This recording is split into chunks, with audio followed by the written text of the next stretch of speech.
The invitation to my cousin Victoria's wedding had specified black tie optional, but everyone knew it really meant show us what you're worth. I arrived in a simple navy dress I'd owned for 3 years, carrying a modest gift card to their registry. The venue was a restored plantation estate, the kind that cost 6 figures to rent for a weekend. "Natalie, you made it." Victoria air kissed me at the entrance, her eyes already scanning past me for more important guests. "We weren't sure you'd be able to afford the trip." "Wouldn't miss it," I said simply. The estate's grand ballroom glittered with crystal chandeliers and elaborate floral arrangements that probably cost more than most people's monthly rent. A string quartet played softly in the corner. Ice sculptures shaped like swans slowly melted near the champagne fountain. I found my name at the seating chart exactly where I expected it, table 17 in the far back corner near the kitchen doors. The budget table, as my cousin Emma had called it in the family group chat, thinking I wouldn't see. The table for family members who didn't quite measure up, who needed to be invited but didn't warrant premium placement. My table mates were already seated when I arrived. Great-uncle Harold, who smelled like mothballs and told the same 3 stories on repeat. Second cousin Jennifer, going through her 3rd divorce. Aunt Carol's new boyfriend whose name no one could remember. And my younger cousin David, fresh out of college and already apologizing for not having made it yet. "Natalie," David said, brightening when he saw me. "Thank God, someone normal." I smiled and took my seat. The centerpiece was smaller than those at the front tables, the flowers slightly less fresh. Our champagne was Prosecco. Our table linens had a small stain that someone had tried to flip underneath. From our position I had a perfect view of the important tables. Table 1, closest to the bride and groom's sweetheart table, held Victoria's new in-laws, old money, the kind that whispered rather than shouted. Table 2 was my successful cousins. Emma and her hedge fund manager husband, Marcus and his surgeon wife, Christina, who just made partner at her law firm. Table 3 was my mother's siblings and their accomplished children. Aunt Sarah, who never missed an opportunity to compare her children's achievements to mine. Uncle Richard, whose son had just been promoted to vice president at a Fortune 500 company. Aunt Catherine, whose daughter was a published author with a book tour across 12 states. My mother sat at table 4, positioned so she could see me but with enough distance to maintain plausible deniability about our relationship. She wore her disappointment like a designer handbag, expensive and obvious. The ceremony began at 6. Victoria looked stunning in her custom Vera Wang gown. Her fiancé, Preston, came from a family that owned a chain of luxury car dealerships across the South. The vows were traditional, the kiss was perfectly timed for photographs, and the recession was exactly long enough to allow the important guests to reach the cocktail hour first. At the cocktail hour, I accepted a glass of Prosecco and examined the elaborate appetizer stations. Oyster bar, sushi station, carving station with prime rib, artisanal cheese display that looked like edible architecture. "Natalie, sweetheart," Aunt Sarah descended on me, her smile sharp. "How wonderful that you could make it. We know how busy you must be with your little consulting work." "It's going well, thank you," I said. "Still working from home, I assume?" "Such a modern arrangement. Though I suppose it saves on professional wardrobe costs." Her eyes swept my 3-year-old dress with practiced assessment. Uncle Richard joined us, bourbon in hand. "Natalie, haven't seen you since last Christmas. Still doing that independent contractor thing?" "I am." "Brave," he said in a tone that clearly meant foolish. "No benefits, no security, no real career track. But I suppose some people prefer flexibility over stability." Cousin Emma approached with her husband Bradley. "Oh, Natalie. We were just talking about you." Bradley was asking which family members had real careers versus hobbies. Bradley laughed, the sound like ice clinking in an empty glass. "Emma explained you do some kind of freelance work? Consulting, is it?" "Strategic business consulting," I said quietly. "How quaint," Aunt Sarah interjected. "My neighbor does something similar. Charges $50 an hour to help small businesses with their social media. Is that the sort of thing you do?" "Something like that," I replied. My mother appeared, her smile tight. "Natalie, darling, why don't you try the shrimp? It's quite good. Though I suppose you're not used to this level of catering." Marcus joined the growing circle, his surgeon wife Priya on his arm. "Natalie. Good to see you." Priya and I were just discussing how impressive Victoria's wedding is. Preston's family really knows how to throw an event. This must be quite the experience for you. It's lovely, I said. I imagine it's different from what you're accustomed to, Priya added, her voice dripping with false kindness. But exposure to this level of success must be inspiring. Show you what's possible when you really apply yourself. Christina appeared with a champagne flute, real champagne, not Prosecco. Speaking of success, did everyone hear about my promotion? Senior partner finally.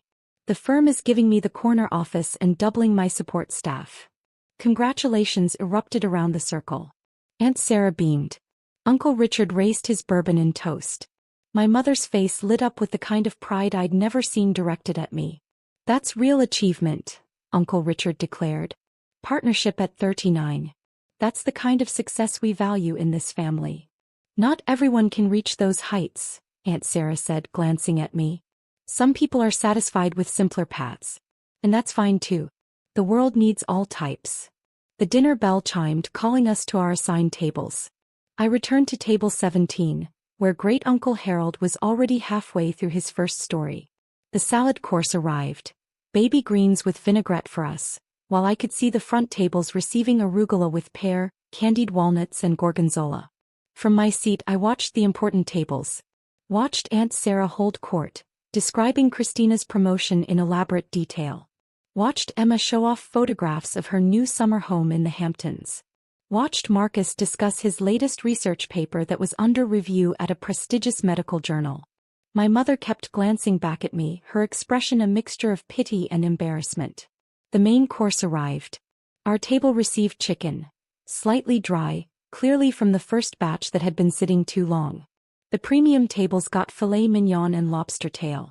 The contrast wasn't subtle. They really put us in the overflow section, David muttered. Might as well have seated us in the parking lot. After dinner the toasts began. Victoria's father spoke about legacy and family tradition. Preston's father discussed the importance of building wealth across generations. The best man made jokes about Preston's six-figure salary and his collection of luxury watches. Then came the family tributes. Aunt Sarah stood, microphone in hand, and proceeded to list every achievement of every successful family member, lingering especially long on Christina's partnership and Emma's real estate investments.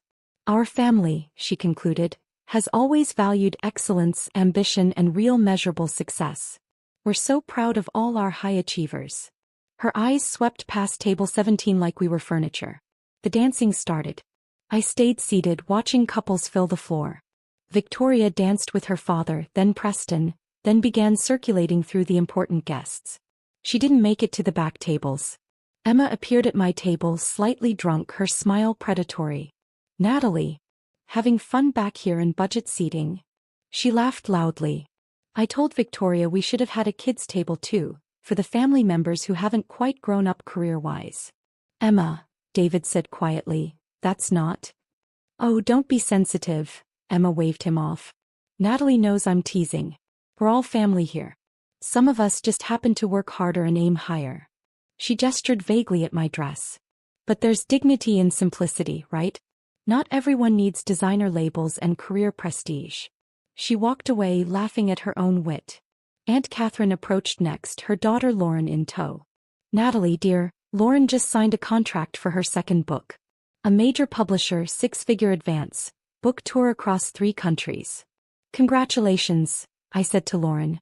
Thanks, Lauren said not unkindly. What are you working on these days? Various consulting projects, I said. How nice, Aunt Catherine interjected. Those little freelance gigs. Very flexible, I'm sure. Lauren's schedule is so demanding with her book launches and literary festival appearances, she barely has time for anything else. Real success requires real dedication. My mother joined them, martini in hand. Natalie, are you having a good time? I know this isn't quite your usual environment. It's fine, Mom. I just wish. She trailed off, her eyes emotional. I wish you'd given yourself more opportunities. Look at your cousins. Real careers, real achievements, real respect. When people ask me about my daughter, I have to explain that you're figuring things out at 36. I figured things out just fine, I said calmly. Have you? Aunt Sarah rejoined the conversation. Because from where we're standing, it looks like you've been treading water for years while everyone else moved forward. Uncle Richard appeared with a fresh bourbon. It's not too late, Natalie. You're still young enough to start a real career.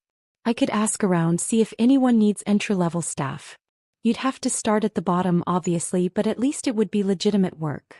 I appreciate the offer, I said, but I'm content with my current path.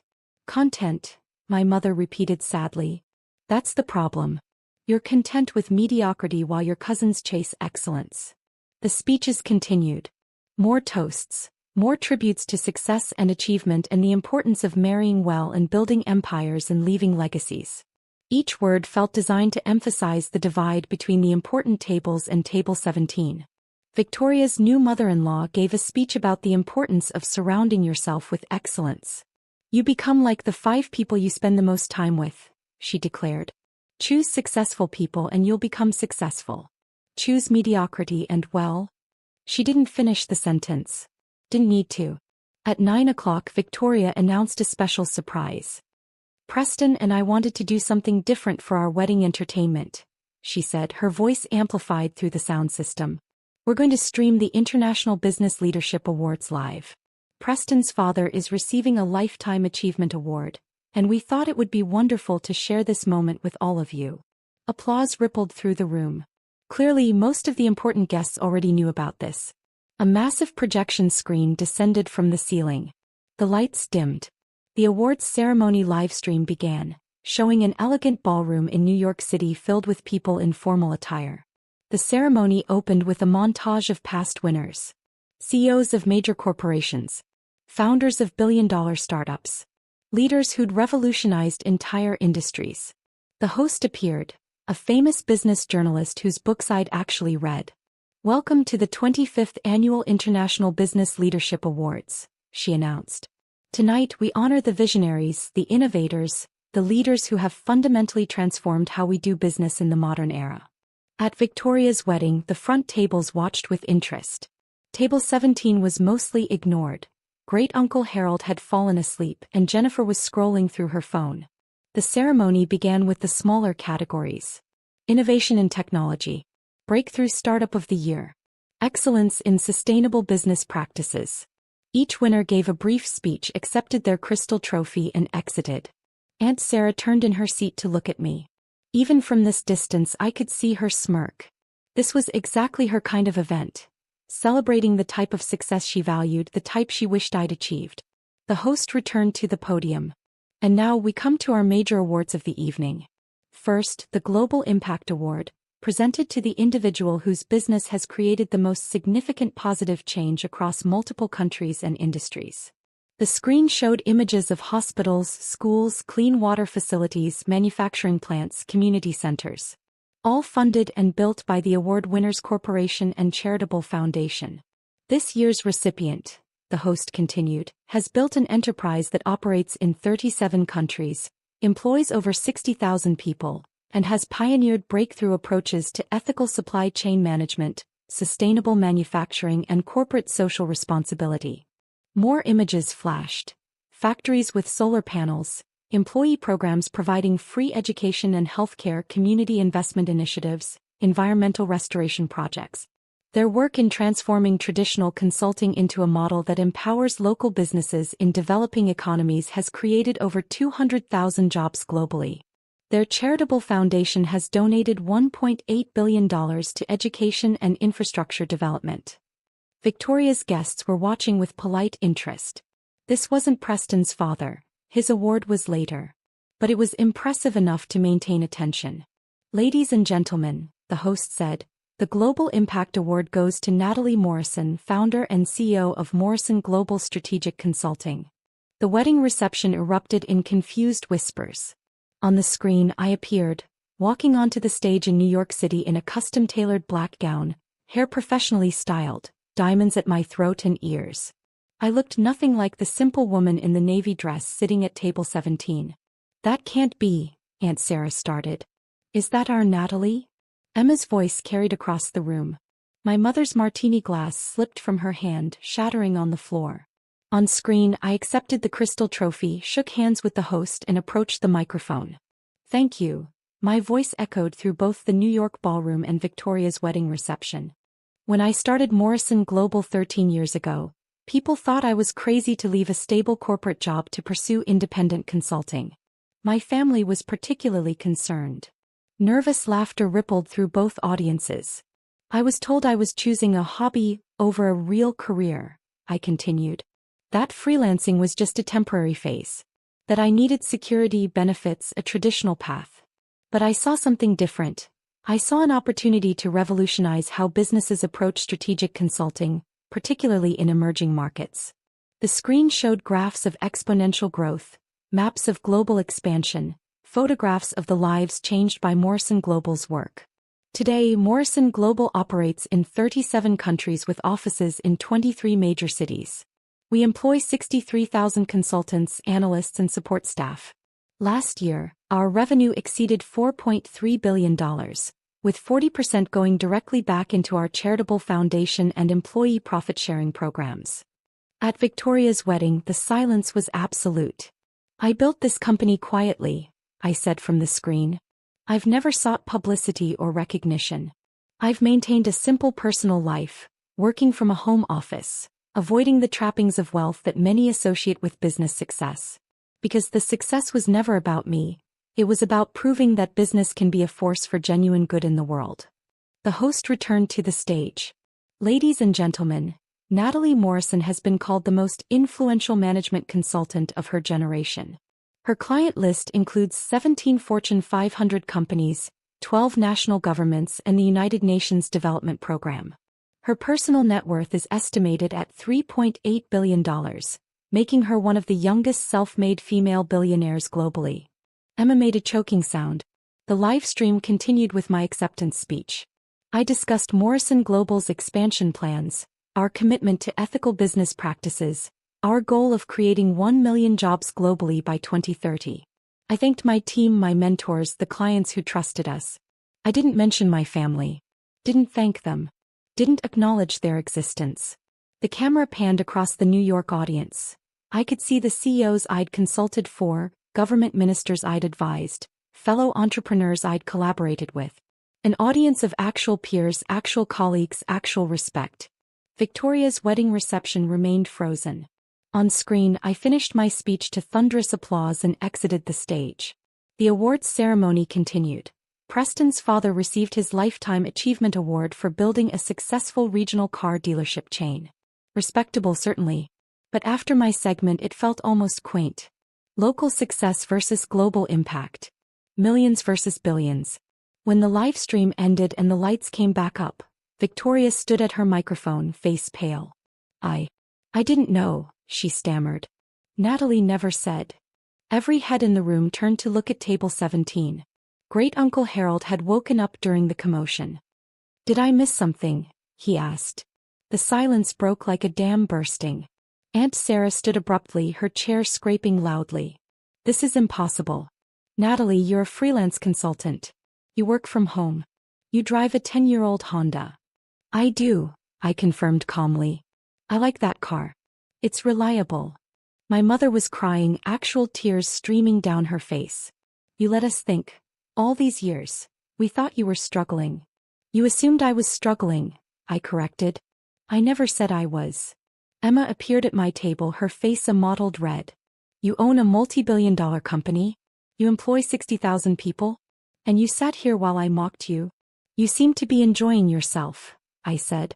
Uncle Richard's bourbon sat forgotten as he pulled out his phone, frantically Googling.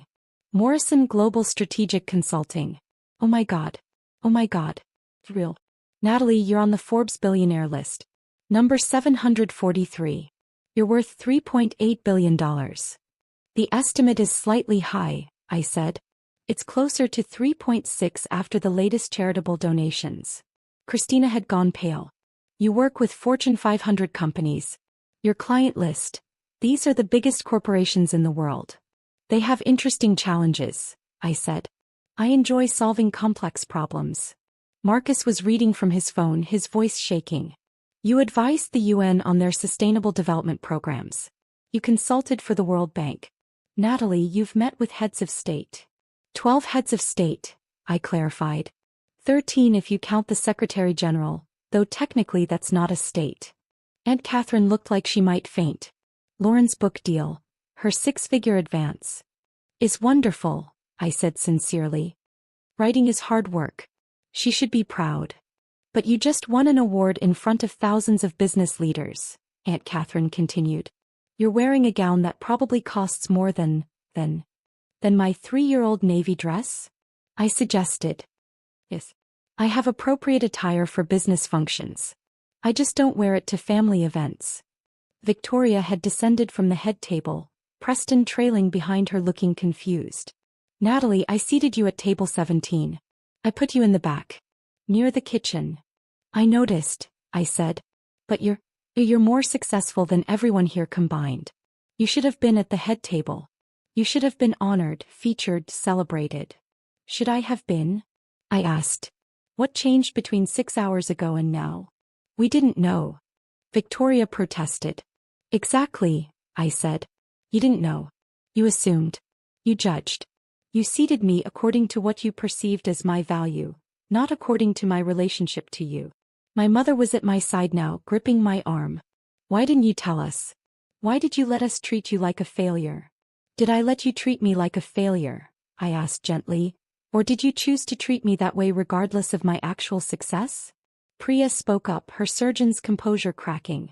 But your LinkedIn profile says independent consultant. So, no company name, no details. I value privacy, I said. Morrison Global's clients know who I am. That's sufficient. Emma was still reading from her phone, her voice rising with each sentence. You've written 3 books on strategic business transformation. You lecture at Harvard Business School. You're on the board of directors for 6 major corporations. Natalie, you're famous. In business circles, you're genuinely famous. In certain circles, I agreed. I prefer to keep my professional life separate from my personal life. Bradley, Emma's husband, had found a video of me delivering a keynote at a major conference. Thousands in attendance, standing ovation, genuine reverence from an audience of business leaders. You command speaking fees of $250,000 per event, he read. Your consulting rate is $5,000 per hour. Your last book was a New York Times bestseller in the business category. It did well, I acknowledged. Uncle Richard's hand was shaking as he showed me his phone. I offered you an entry-level position. I suggested you start at the bottom of someone's company. I told you it wasn't too late to build a real career. You did, I said. I'm a regional sales manager making $90,000 a year, he continued, his voice breaking. And I offered you career advice. You could buy my company 1,000 times over. I could, I agreed. But I wouldn't. It's not strategically aligned with Morrison Global's core competencies. Aunt Sarah sank into a chair at my table, uninvited. When you said you were a consultant, I thought you helped small businesses with their Facebook pages or something. I understand the confusion, I said. The word, consultant, covers a broad range of services. Lauren appeared, her face stricken. I bragged about my book tour. I talked about traveling to 3 countries like it was impressive. You operate in 37 countries. Your book tour is impressive, I said kindly. Different types of success aren't competitive. You're bringing stories to readers. That matters. But you brought jobs to hundreds of thousands of people, Lauren said. You built hospitals and schools. You changed lives on a massive scale. Different purposes, I said. Both valuable. Marcus was still scrolling. Your charitable foundation donated $720 million last year alone. That's more than most corporations earn in profit. We had a good year, I said. Victoria had started crying, her perfect makeup running. I mocked you about not being able to afford the trip. I seated you in the worst spot. I basically said you weren't important enough to matter at my wedding. You did say that, I confirmed. And the whole time you could have bought this entire estate. You could have paid for my wedding 100 times over without noticing. Probably closer to 200 times, I said. But yes. Preston spoke for the first time. My father is receiving a Lifetime Achievement Award for building 17 car dealerships across 4 states. He was so proud. He's worked his whole life for this recognition. He should be proud, I said. Building a successful regional business is an achievement. But you just won the Global Impact Award, Preston continued. The actual Global Impact Award. They called you one of the most influential business leaders in the world. They were very kind, I said. Emma's voice was a whisper. I called your career simple. I said you were the budget table success story. I made jokes about you not having grown up career-wise. You did, I said calmly. And you just sat there. You didn't defend yourself. You didn't tell us we were wrong. Would it have mattered? I asked. If I'd said, actually, I run a multi-billion-dollar global consulting firm, would you have believed me? Or would you have thought I was delusional or lying? Silence. That's what I thought, I said. My mother was openly sobbing now. I told you I was embarrassed when people asked about you. I said you'd chosen mediocrity. I wished you'd given yourself more opportunities. I remember, I said. But you've accomplished more than all of us combined. More than I ever dreamed possible. Different dreams, I said. I wasn't trying to compete with anyone. Christina's phone showed my Wikipedia page. Your company has won 17 major industry awards. You've been profiled in The Economist, Fortune, Forbes, Bloomberg. There's a case study about your business model taught at 8 business schools. 9 now, I corrected. Stanford just added 1. Aunt Catherine was reading from an article. This profile says you're known for your humility and privacy. That you refuse most interview requests. That you live modestly despite your wealth because you believe business success should be measured by impact, not personal luxury. That's accurate, I said. So you deliberately hid this from us, Emma said, her voice hardening. You let us humiliate ourselves. Did I asked. Or did you humiliate yourselves by making assumptions, passing judgment, and treating someone poorly based on perceived status rather than human decency? Uncle Richard stood up, trying to recover some dignity. Natalie, I think we all said some things tonight that we regret. In our defense, you were very secretive about your success. Was I secretive? I asked. Or was I simply living my life while you all created narratives about my failure without ever asking a single genuine question about my work? That's not fair, Aunt Sarah protested. Isn't it? In 13 years, how many of you ever asked me about my business? Not in a mocking way, not in a pitying way, but with genuine interest. No one answered. When I mentioned consulting projects, who asked what kind of projects? When I talked about traveling for work, who asked where I was going or why? When I worked from home, who considered that maybe I was running something significant rather than just freelancing? More silence. You all created a story about my life based on your assumptions and never questioned whether it was true. You seated me at the budget table literally and figuratively, without ever considering that maybe I didn't fit your narrative. Victoria's voice was small. What do we do now? I stood, smoothing my simple navy dress. You do whatever you want. You can feel embarrassed, ashamed, angry. You can reach out, apologize, try to rebuild relationships. You can pretend tonight didn't happen. That's your choice. And what will you do? My mother asked desperately. The same thing I've been doing, I said. Tomorrow, I'm flying to Geneva for meetings with the International Trade Organization. Next week, I'm in Singapore opening our new Southeast Asian headquarters. I have a company to run, clients to serve, employees counting on me. Will we see you again? Aunt Sarah asked, her voice cracking. I don't know, I said honestly. I need to think about whether I want to continue subjecting myself to judgment and mockery from people who should have valued me regardless of my bank account. I picked up my small purse. Congratulations on your wedding, Victoria. I hope you and Preston have a wonderful life together. Natalie, wait, multiple voices called out. But I was already walking toward the exit, my simple dress seeming almost regal now, my modest appearance transformed by the weight of truth. Behind me I heard Emma say, "She's really leaving. She's actually just leaving." What did you expect? David said quietly. You treated her like garbage. Now you know she's important and suddenly you care. But she's been the same person all along. I smiled at David's words but didn't turn back. Outside I called my driver. Yes, I had a driver, but he waited discreetly in an unmarked sedan because I valued privacy. Ready to go, Ms. Morrison? He asked. Ready, James, I said. My phone started buzzing before we even left the parking lot. Text messages flooding in. Apologies, explanations, desperate attempts at reconciliation. I silenced them all. Instead, I called my executive assistant. Margaret, the Geneva meetings, can you move them to Monday? I'd like an extra day to prepare. Of course, Ms. Morrison. I'll notify the delegation. By the way, the awards ceremony went beautifully. You're trending on business Twitter. Wonderful, I said drily. That's exactly the attention I wanted. She laughed. You knew accepting the award publicly would get attention. Was it worth it? I thought about my family's faces. The shock, the shame, the sudden desperate need for my approval. Yes, I said. It was worth it. We drove through the night, away from the plantation estate and its illusion of importance, away from the people who'd valued appearance over substance, away from the family who'd needed external validation to see my worth. My phone buzzed again. My mother. Please call me. I love you. I'm so sorry. I was so wrong about everything.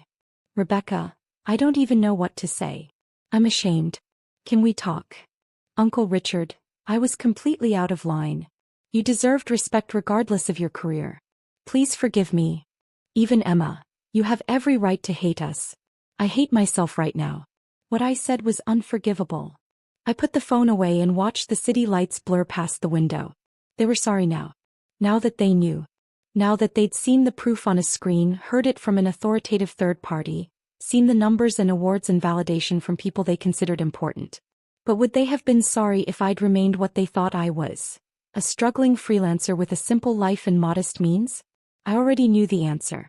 Tomorrow I would wake up in my comfortable, unpretentious apartment. I would review the Geneva presentation materials. I would check in with my executive team across 6 time zones. I would approve the latest charitable foundation grants. I would be exactly who I'd always been.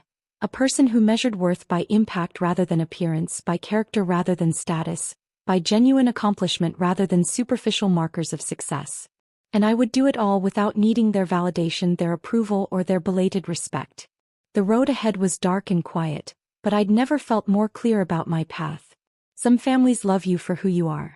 Others need a live stream and a global award to even see you. I'd finally learned which kind of family I had. And more importantly, I'd learned I didn't need them to know my worth. I'd always known it myself.